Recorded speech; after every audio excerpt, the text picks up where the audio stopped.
It was flown by the Navy, the Marines, and the Air Force. It's made a huge impact, both when it was operational as a fighter bomber in Vietnam, and then also after it was retired in 1996, then the Air Force decided to bring it back as a F-4. We've been using it as a drone where we can test the next generation of weapons and radars so that our 4th and 5th gen fighters are the best that they can be.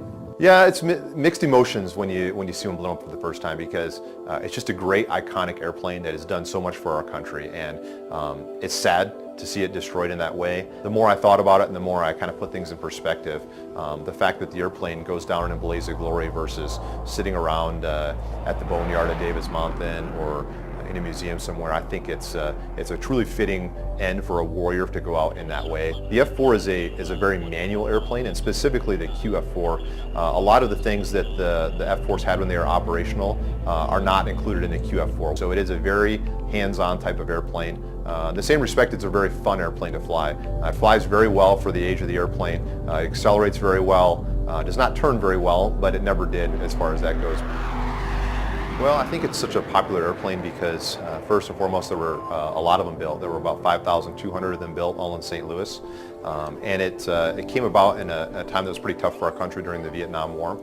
And it was flown, like I said, by the Navy, the Marine Corps, and the Air Force. So a lot of people have flown on it and worked on it, not just in the Air Force, but through all three of the services. So I think that's a big part of it because it's not just an Air Force specific airplane or a Navy specific airplane. It's a big platform that was our primary fighter bomber during the Vietnam War. There's been a lot of really cool opportunities with the F-4 since we are the last ones flying it. There's been a lot of opportunities for us to take them on the road and for the public to get a chance to see the F-4s one last time. And that's been really interesting and really cool for me to get to do that. I expected when we took it on the road that we would meet a lot of people who had worked on them, who had flown them over the years. What I didn't really think about and what I didn't expect was the large number of folks, Army and Marines, that were on the ground in an F-4 saved their life. Just about every place I go, I hear at least one or two stories of someone who is pinned down. They didn't know if they were going to make it out, and an F-4 came in and saved their life. And that's been a truly humbling experience for me to hear those stories and hear what an impact that this airplane has made on them. Yeah, it's bittersweet. It's bittersweet, much like when you see F-4 get blown out of the sky. It's sad that the F-4 is coming to an end, but it's exciting because now we can bring on the F-16, which provides more realistic capabilities for the threats that we're facing out there, and we can test those weapons and those radars more realistically with the F-16. So it's exciting to see that come online.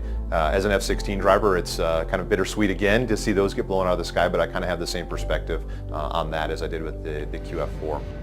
The F-4s are old. They're old and they're getting tired. Most of ours are about 45 years old or so, and it's getting more and more difficult to keep them flying, to keep them maintained and keep them in airworthy conditions. So it's time for them to move on and make way for the next airplane.